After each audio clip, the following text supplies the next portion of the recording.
Well, hello, Sabrina. Thank you for joining me. Hello, how are you? I am well. As we get started, won't you tell me a little bit about yourself?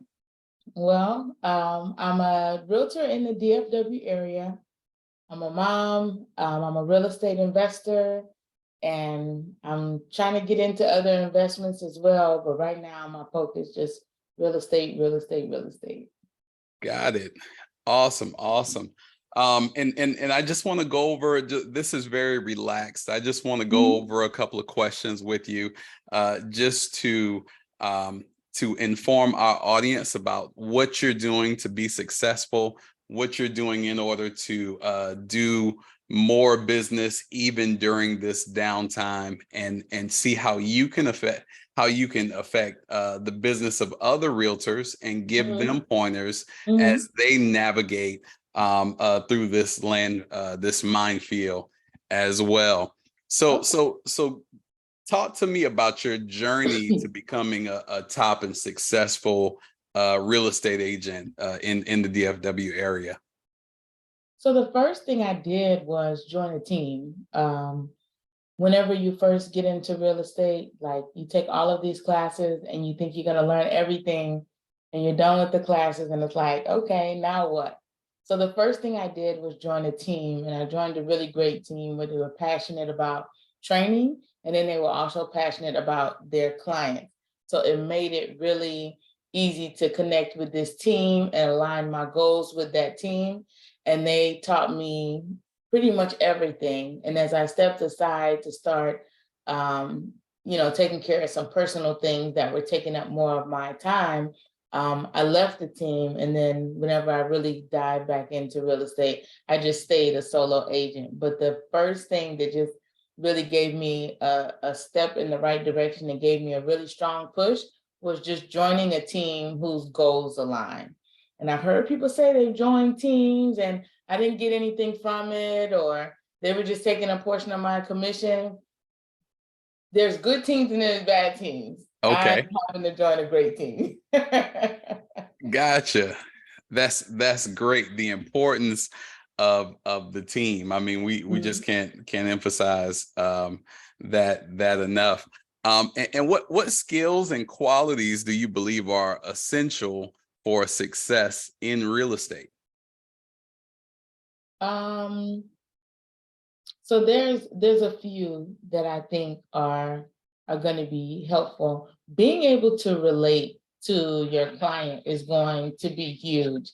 If you can't relate to them like on a basis of just understanding where they're coming from, what they're experiencing in their personal life, and really talking to them about how this process is going to affect their personal life, you're not going to collect. You're not going to connect because I'm not going to trust you with my largest purchase if I can't connect with you as a person. And if you don't have the skills to connect, or your focus is only on making money, you're not going to be able to connect and move quickly. Because I connect with my clients, because they know I'm a single mom, because they know how much I have on my plate. When they call and I don't answer immediately, they don't assume that I'm ignoring their calls. Their assumption is that I'm doing something else, and they'll just text me, hey, I just had a question about this, give me a call when you get a chance. But I've also talked to people and they're like, I called my agent and they didn't answer, and they were ignoring my calls, and they haven't made that connection. So you have to be able to connect on a personal level with your client. You've got to be able to communicate how they like to communicate. And that was something that I had to learn, but again, change my business. If your client likes to talk on the phone and you like to text, they're not reading all of your texts. They want you to talk to them and say, hey, this is what's going on right now with the current, application that we submitted or the offer that we've submitted. They want to have that conversation. And then other people don't. They're very busy and they want you to just text or just email them. You have to connect with them how they want to be communicated to, or you're going to lose them in the process, and that's not going to be repeat business for you.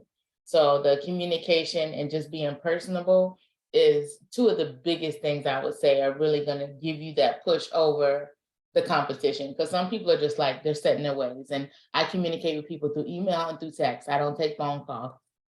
you're going to lose out on people who don't just trust that, because there's so much fraud. We've seen what AI can do. Absolutely. So I need to talk to somebody. Oh man.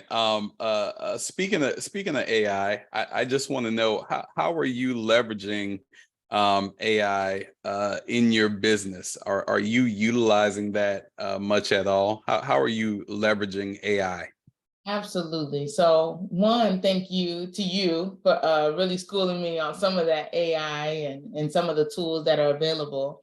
So typically what I was doing with the AI was just using it kind of as a prompt, or asking it to give me a way to break down something a little bit more on a client level. So one thing is the 2-1 buy down, right? You say it to me and it makes total sense, but I'm in real estate. Explaining a 2-1 buy down to someone who has never purchased a home was kind of like, wait, what? And then the payment's gonna increase? But why? Just explaining it. So getting into AI and saying, what is a simple way of explaining this process? And how can I use it for this? And then also using it to answer frequently asked questions from my clients, and finding scripts that I can use for my videos that I post on YouTube and different things like that. People want to be able to learn on their time and on their own pace. And sometimes getting that script from AI breaks it down in a way where they would be able to like write it down and take notes and really learn and educate themselves before they jump into a home buying process. Got it. Got it. Wow. Wow. No, that's awesome. I've utilized AI in many of the same ways. Just in a world of content, you want to stay fresh, and you don't want to talk about the same things over and over again, because there's a video in your library that you've already talked about that. So how do you talk about something new, or find new topics to talk about? And yeah, AI has been instrumental in doing that. I want to talk to you about your targets, your sales targets, and your strategy. So how do you consistently meet and exceed your sales targets? And then can you share some of the strategies for maintaining that high performance? Okay, so in regards to sales targets, knowing where you are in the market shift. The market is constantly shifting, and we're not in the same place where we were 6 months ago. An offer that I would have written 3 months ago would have been way below list price. It would have asked for seller concessions. It was right now we're at a place where if you're not at list price, you're over list price. You're not asking for as many seller concessions unless you're offering something else on the side. Like the offers are just changing with the market. And for you to remain competitive and making sure that your clients are winning in this market, you have to know where the market is, understand what's going on, talk to other agents, talk to lenders, make sure you have strong partners in this business, because they can tell you what they're seeing on their end. We were seeing, just speaking with lenders and partnering with our lender partners and asking them about like what's going on, what is the slowdown, what are you seeing? They're able to see some things on the financing side that wouldn't have hit us for several weeks. And being in touch and staying in touch with your partners will keep you ahead of the curve on anything that's coming down. Another thing, as far as like hitting your sales targets, you got to write them down and know that you can hit those targets more than one way. And so for me, like when sales were starting to slow down, I just opened up my rentals more, and I started dealing more with rentals and Section 8, or doing whatever it took to make sure that that income is still coming in. Because as a realtor, you can get that income in several different ways. You can even just take hours out of your day and just be a showing agent and bring in some additional money. You can, co-list with other agents and opt to take in a lot of the work while they get to keep their name on the listing, and you take a percentage of that. You can do referrals, which a lot of those that I was getting at the time where my local market slowed down, I was utilizing social media to get clients from Alabama, from Louisiana, from Florida, from California that I would have never met in any other situation. And I was able to draw income from those clients as well. So just being able to stay ahead of the curve.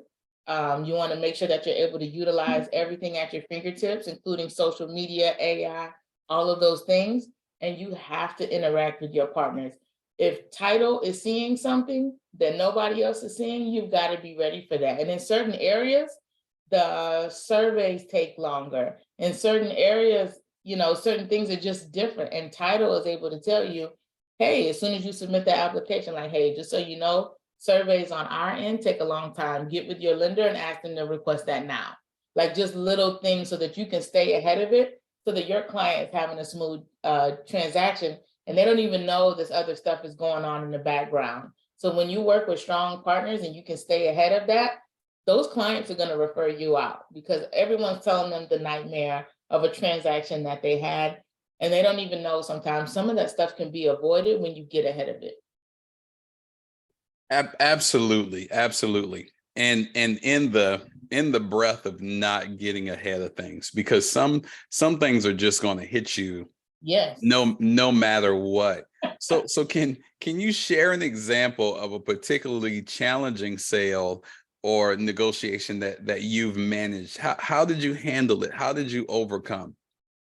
So as soon as you say that, one particular one comes to mind. I'm talking Let's about go. jumping through hoops.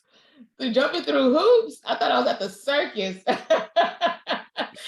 So I had a particular instance where I had a client, we had been working with a lender, and this lender was going out of their way to make sure that they were able to purchase this new construction home under USDA and all of these things. And at the time, USDA was backed up. So it was slowing down, but it was fine because the builder delays were already 3 months behind. So that was giving us troubles and trials, and we're speaking to them. Yep, everything's good, everything's on track.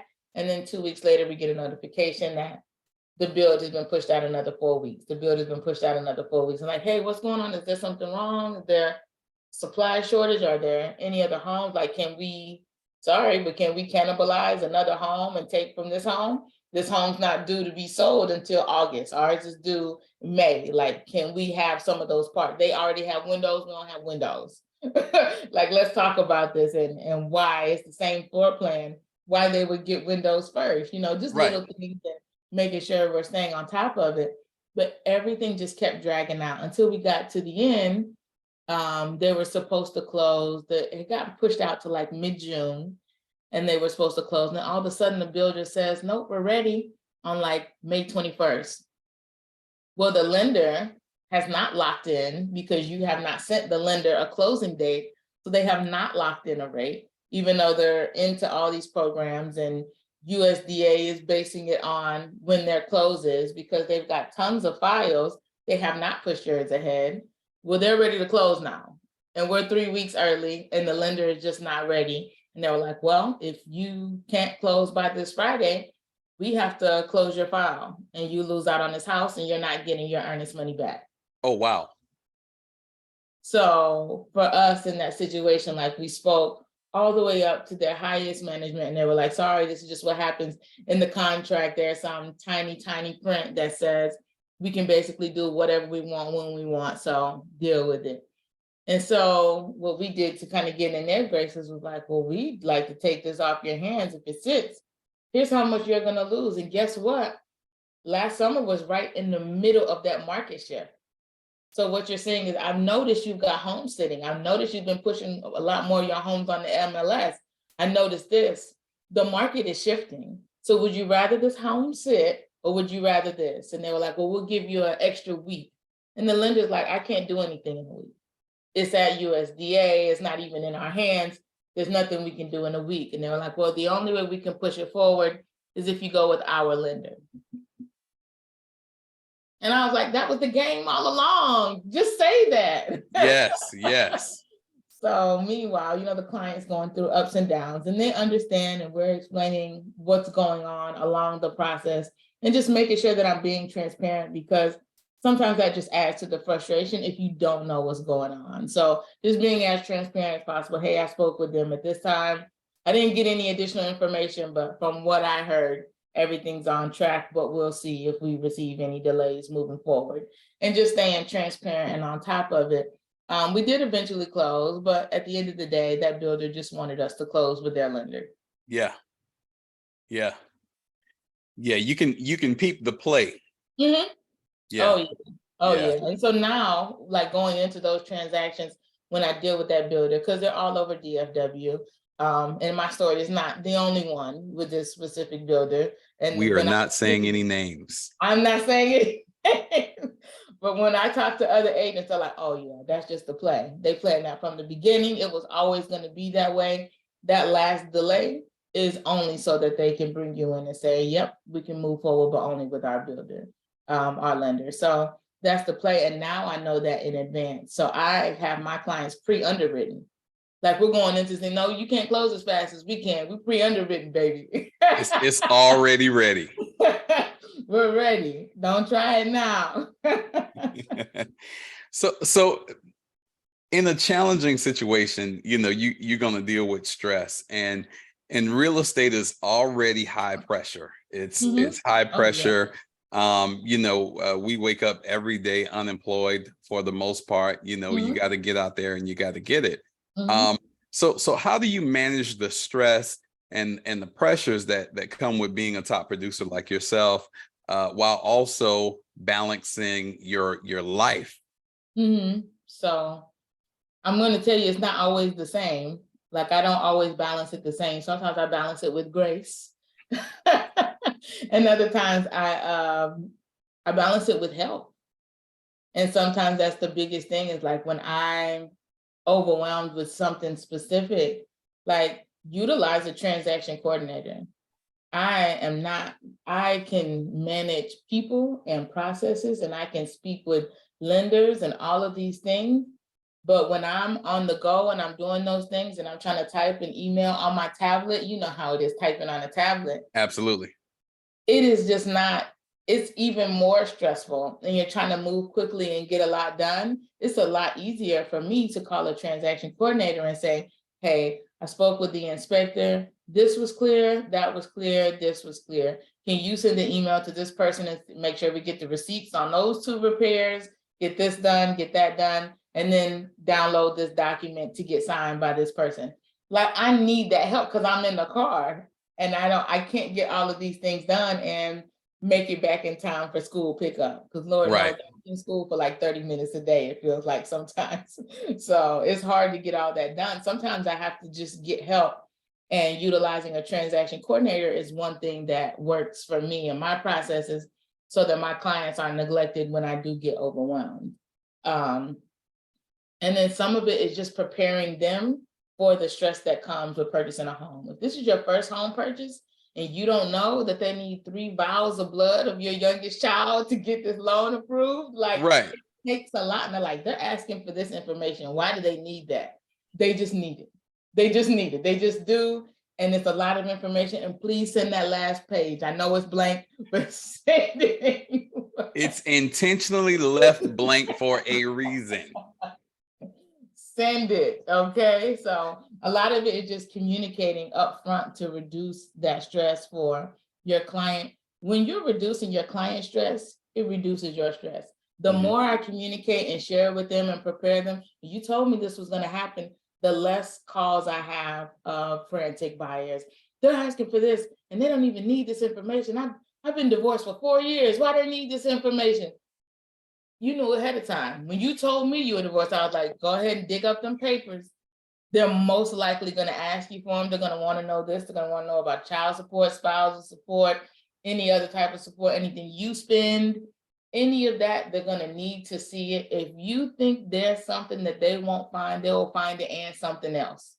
Okay, so just I prepare them in advance so that, oh yeah, well, I didn't think they would find it. I told you they would find it. So they don't call me in a panic. And it reduces my stress. So for me, it keeps me out of the chaos. But these constant market shifts and changing faster in the last 2 years than they have in the last 10 years has been a complete roller coaster. And it's been so different for me. And sometimes I manage that by we're eating out. and I'll try to do the best I can, and I'll try to do salad and go, and I'll try to do Chipotle. Sometimes we at McDonald's because I can't take it. And we're gonna get what he wants, and we're gonna call it a day. So sometimes that's just how I handle the stress. I'm just not gonna cook when I get home. Yeah. Because Yeah. then if I do cook when I get home, now I got to clean that kitchen, and now I got to soak these pots, and I've got to do all these things. So I just say, hey, this is the battle that I'm going to fight today. I'm going to secure this.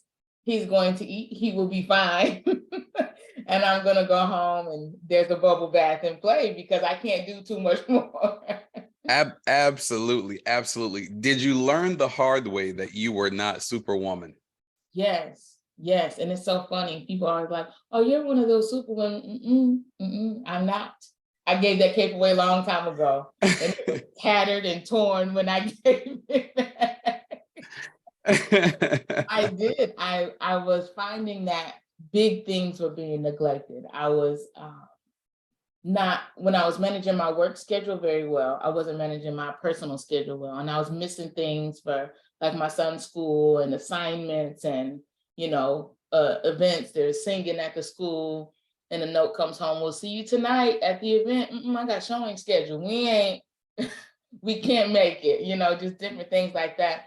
It was just so off balance. And I noticed, like, for me personally, like, I noticed like my skin changing and all this like personal neglect. I was like, hold on a minute now. This is this is not gonna work. We got to get some balance in here. And sometimes Right. it might be spending more money. And the transaction coordinators aren't very expensive, but the value that you get from a good one is worth every single penny. So that was a thing that definitely took some of that weight off my plate. And then knowing how much I could do. Like, I like to show all of my homes to my clients because they've spoken to me about their likes and dislikes. And I like to be the one to show them. But sometimes getting to Arlington takes an hour and 15 minutes because somebody's cutting up on 30. Okay. Absolutely. So for me, having to let go and let a showing agent show them the home and me just be on FaceTime, I can still acknowledge and recognize that they're seeing and having that experience, because now it works better with their schedule. They don't have to wait on me stuck in traffic, and they're able to see more of what they wanted to see when they wanted to see it. And that was, instead of me driving around DFW, driving myself ragged and them still not getting to see it at the time that they wanted to, because I've got to get to that location. And I can just say, okay, send me pictures of this. I want to see the roof. And a lot of the showing agents have been very flexible, and I get consistent with the ones that I use. They know what I want. Yeah. So I want to see that spigot where the hose is coming out. I want to see a picture of the AC unit outside. I want to see all of it. If you can send me a little video, send me that too. I want to see it so that I can write an appropriate offer for the home. So it just allows, just kind of giving away some of my power that made me think I was a superwoman, was how I recognized that I was not. And let me tell you, I was being ran ragged, like just in all types of health. And I don't know if you saw, like, I recently did a video where I showed me doing my teeth whitening. Like, that came strictly from neglect. Like, I was just like canceling dentist appointments. Just like, no, it's not as important. I got to get this done. I got to cancel that dentist appointment. And it's been a year, and I'm like, I've never had to get teeth whitening. What are we doing here? So just you got to keep the main thing the main thing. You got to. You're smiling in people's faces in videos every day. What are we doing here? What color is that? So you talked about maybe using a showing agent. And so you're collaborating with agents, with brokers, with other parties in your transactions. How do you ensure that everyone is working towards a successful sale? So again, some of that has been trial and error. And when I speak to my client, I'm like, oh, they're like, oh yeah, they just opened the door and stood outside, and that's literally what you're paying them for. But I mean, I'll call and talk to them and kind of explain what I'm looking for. And you can tell when they're on board and when they're not. and like, oh, I'm sorry, I didn't get any pictures. They never intended to get any pictures. They had no plans on getting, and that's fine. I'm gonna pay you, and we're gonna do what we do, and I'll never call you again. But it takes some trial and error getting through these. And unfortunately, it's normally at the expense of the client, because what I'll end up doing is when I'm back in that area, now I'm scheduling a showing just for me, and I'll go back and look at that home. Because one thing about me, I'm a trust, but I'm a verify. Absolutely, absolutely, Yeah, so I may go absolutely. see it with my client, but I'm gonna go and see it. And especially if I see a rusty old AC unit and you tell me AC is running perfectly, where at? Trust but verify. Yes. I love it. I love it. So what's your strategy for staying updated with the latest trends and the changes in the market? Calling you.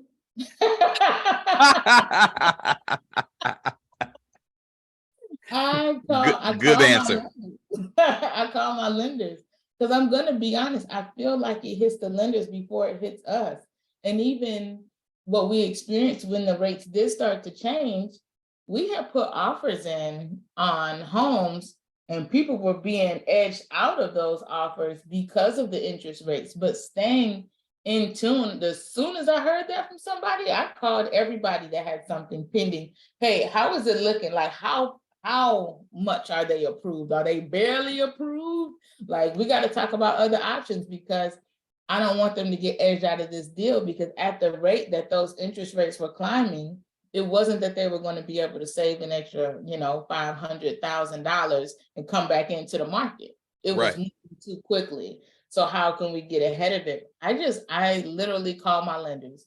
What are y'all seeing? What are y'all seeing? What's going on? I'm hearing this, I'm hearing that. And I've called you before, like, give me a spin on this, because I don't like the way it sounds in the news. Like, if I hear it coming and I see it, and I'm constantly reading, I'm gonna stay and I'm gonna read some real estate articles. I don't care if it's in Utah. I don't care where, Montana. I do not care where it's happening. It could easily shift anywhere. How did they deal with it? What happened there? What did they start seeing before it became a big issue? You've got to stay on top of real estate everywhere, because you never know where your next client is moving from. And so, Absolutely. and you being a broker makes it really easy for me, because you're getting your ears to the ground from a lot of different directions, and you're speaking with multiple different lenders about different things that they're seeing. So you're seeing it trickle down first. That's why I call you. Good answer. Good answer. Oh man.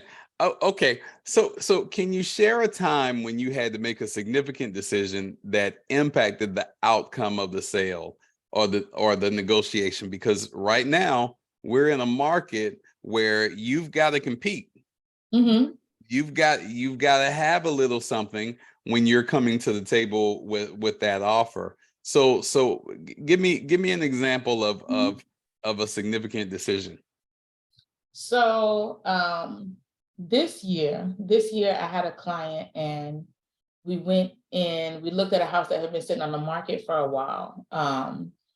And it was the one. It worked out perfect. The location was perfect. So, and it wasn't the exact home that they wanted, which is why it didn't naturally come up for them, but it was one they realized actually will work out better for them because of the price and because of the location. Like, this is actually better. So we went in to this home, and I spoke with the listing agent, and they let me know, like, they're not wanting to be flexible on these several things. And so I let my client know, like, they're willing to move forward. They like the price, they like everything that we're doing. But these are the things that they're going to stand firm on, regardless of inspection, regardless of this, regardless of that. Like, at this point, if you want to go back on any of these three things, we're going to have to do it during the option period so that you can get your earnest money back, because they're not going to be flexible. And we were flexible to their requests, right? Like, we didn't have any extreme requests on our end. And so when we went through the process, we finished the inspection, all of a sudden, towards the end of the option period, they were wanting to, one, change the close date that we originally had in place.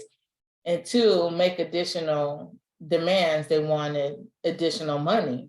And I was like, we are already, they're like, I mean, we're at a point where, you know, we can still back out because of this, this, and that. So I had to, you know, speak with my clients, and they were willing to actually come up with the additional money. And I said, here's the thing, you were already at the top of your budget. And so it's not about meeting their requests. You're the client, you're the customer. They should be meeting your request. And we're in a market where you still have some leverage power. It's already been sitting on the market. So if they want it to sit longer, they can pay more of the taxes. They can pay more of all these things. And I'll explain it to the agent. But I want you to know what I'm about to do is tell them that they can take their little house back. And they were like, so we're gonna lose the house? And I'm like, let's run this play and let's see what happens. And you know what? You don't always know. Yeah. This house had been sitting, and it's not anything to write home about, right? Like, it's got some love and it's got some things that they space, which was, you know, is invaluable, especially if you ever come across another pandemic or something. You're gonna want space. Great. Absolutely. But we're not writing home about this. So let's keep and they were like, okay. I was like, if we have to go back and look, then let's go back and look. But this is going to put you in an uncomfortable monthly payment. It's going to put you in an uncomfortable spot at the closing table. And then moving it up is giving you less time to get those funds together. So I gave them a call back and I said, hey, I just want to let you know I'll be sending over the termination to the contract here within the next hour, because they're not going to be able to meet that request. If that was needed at the front end, then it should have been requested before we, you know, executed a contract. And also, these other items, we've met these 3 very strict requests that I never normally accept. Right. So that we can move quickly. And now you have more requests. So I think your home is going to sit longer, but please make it abundantly clear to your seller that they will continue to accrue taxes and other fees. The inspection was okay, but not great. So, and I'll be sending that over. So be sure to list that with this home when you put it back on the market. Mm-hmm. And it was like, well, let me talk to my seller and see what we can do. Well, we got to do something. And they ended up closing without their additional request for funds and all the other foolishness that they did want. And we kept our original close date, because you can't just, that transaction is already stressful. It's already enough going on. You cannot continue to burden them. And because they're just getting hit with so much, all they're thinking is, yeah, let's just meet whatever the request is and move forward. That's not the answer. You have to do people right. And in this industry that's so ethically based, with so much ethical training, we have to do things right by the consumer, or else you can be sued and put in a bad situation. So that was one for me and my clients. And I'm grateful that the seller complied and just decided to move forward with it as is. But, you know, across the board, sellers are, you know, they know that a buyer wants their home. And so they're going to try as much as possible to give someone the strong arm, especially if they know it's a first-time home buyer. So it just takes having the right agent and somebody willing to just not give in. Yeah, and this could be a risky play. I mean, the play is risky, but with your time in your profession and your understanding of the market, like you said, you knew the house was sitting. You knew it wasn't some immaculate fast mover. You know, you knew you had some certain tools in your tool belt where you could say, you got these strikes against you. Yes. And you're about to lose more money, and you're going to ultimately lose a deal. You know, and that's, I mean, I think that's awesome when you can use your expertise to run a play like that. Because like you said, I don't know how this, I don't necessarily know how it's going to work out, but I've had enough experience to understand that I can be successful in this way.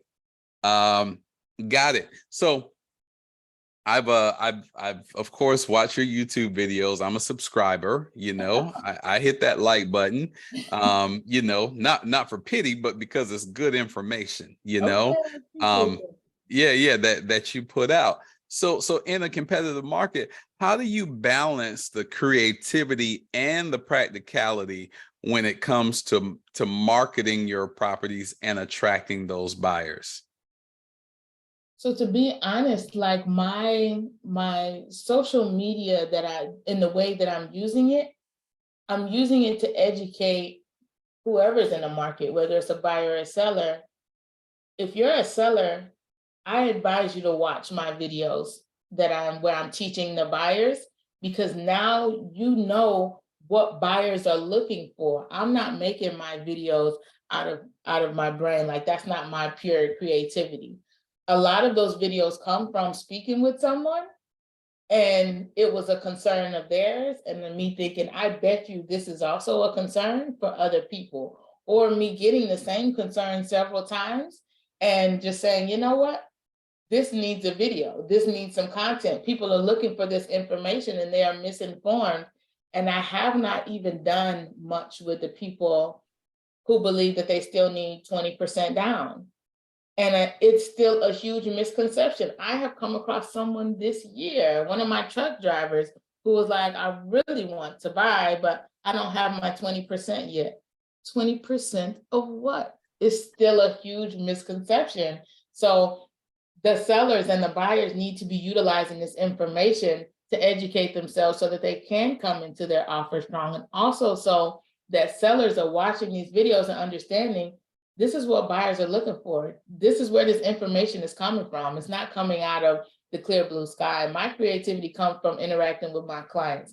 And even if they can't buy, or even if they can't rent, I'm educating them on how to become bankable and how they're going to become, a premier applicant for somewhere to rent. Everybody doesn't want to buy, and that's totally fine. And for me, the purpose of buying is not truly the American dream. My American dream is having rental properties that provide residual income. So in Yes. that way, I enjoy becoming a homeowner, but not for the simple fact that I want, Fluffy to go run in the yard. If it was just me and my pockets, Fluffy can run around my condo. I take her out to Right. the dog park, but it's more than just having that ownership for me. It's different for different people. You have to understand what that is going to be for you, because it has to be enough to drive you to get to the finish line. And if you don't have enough of that in you, you're not going to get to the finish line because you don't necessarily have that desire enough. But that information, and I'm going to keep putting out information. Let me tell you something. People on YouTube are ruthless. Comments, they will find me, they will hit my link, go to my website so that they can leave me an email, baby. Wow. They are ruthless. That information you're telling people to lose out on their hard-earned money. Like, where are you at? Like, what bad interactions have you had? And I get it, because everybody's not on the same wavelength and they don't have the same knowledge. And I hear a lot of, fake news out there going out about a lot of different things, and in regards Right. to things that you and I have even spoke about. But they've got to stay on top of knowledge that's out there for people, because like for me in this market as an agent, you have to get creative in financing opportunities for your clients. You have to get creative in how you communicate to them and to make sure that they're having a clear understanding of what they're walking into. And you got to get creative in how you develop partners in this business. So you have to constantly stay creative, and that comes with interaction with clients, and that comes with interaction with business partners like your lenders and your title companies and your insurance companies, because sometimes insurance is the thing that seals the deal. When you can't get that monthly payment to look right, you need an insurance partner who's gonna come in and be like, nah, I got something. We just got something for Texas. Let me roll it over to you. It could Absolutely. be just that small. So you've got to stay within your partnership so that you can get creative. And then you can go on social media and share that with other clients so that they know that your realtor should be working for you. They should be. And I know a lot of people are like, you don't even need a realtor. You don't need a realtor. That's because you haven't had a good one. That's right. That's right.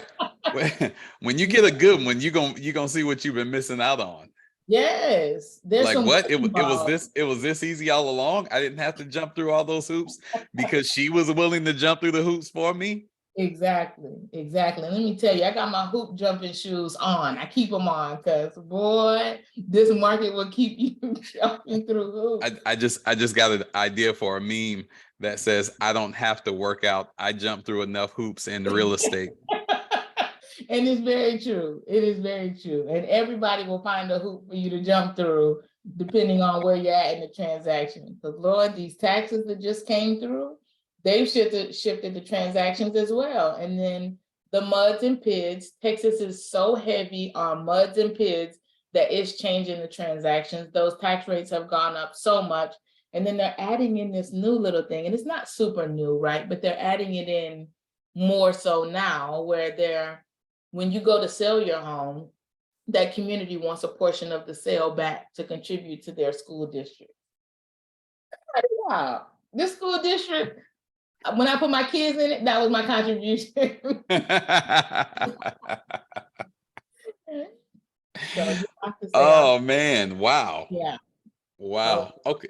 Okay. So we're gonna wrap up. We'll wrap up with this one. What advice would you give to someone who aspires to reach your level of success and to be successful in the real estate industry?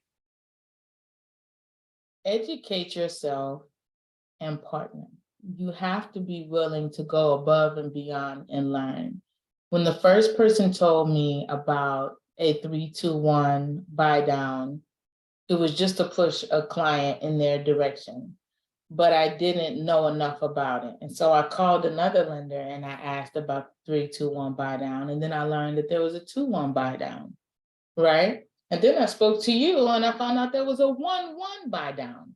There are so many options and there's so much. You have to put the effort into finding out more knowledge. And if one lender is telling you one thing, you've got to contact another one, because it's not that somebody's going to be trying to be deceitful. A lot of times when you're in an industry, you think everybody has your same lingo and same knowledge set. So speaking to another lender is just going to give you even more insight, because maybe they're going to say something that the other lender did not. And the same goes across the board for insurance and home warranty programs and all of that information. You have to read, stay on top of your craft, continue, do additional CE. Lord knows it's not always the most interesting, but it can be so helpful to stay on top of that information and stay informed. If you're just getting, the only information that you're getting is something that's once a week or once a month from your brokerage, you're not going to have enough information to be able to be top tier for your clients. And your clients need you to be top tier. They need you to be. Even as I've represented another realtor, they need you to be top tier, because they're also realtoring for other people and they need somebody to help them on their end, so they're not having to do every single little thing. You have to be top tier, and you get there by educating yourself on everything. Put yourself in rooms that are even on the edge of what's related to real estate. I've educated myself on commercial real estate only to educate myself. I do not plan on helping anybody with commercial real estate. I just need enough knowledge to be dangerous, and also so I can partner with people who do know commercial real estate. You have to be able to educate yourself, and you got to stay in front of everything, because it keeps coming. Real estate keeps coming. And if you're going to be successful, you got to educate yourself. Well, we'll just know we can help you with commercial real estate as well. So I got that for you if you need it. Okay. I got you. Well, Sabrina, you have been a wealth of knowledge today, and I want to thank you. I know those that tune in and those who will see this in the future will benefit from the knowledge that you have dropped off on us today. So I appreciate it, and we will talk. We will certainly talk sometime in the very near future. But I just want to say thank you for joining me today. Okay. Well, thank you so much. Thank you for taking the time.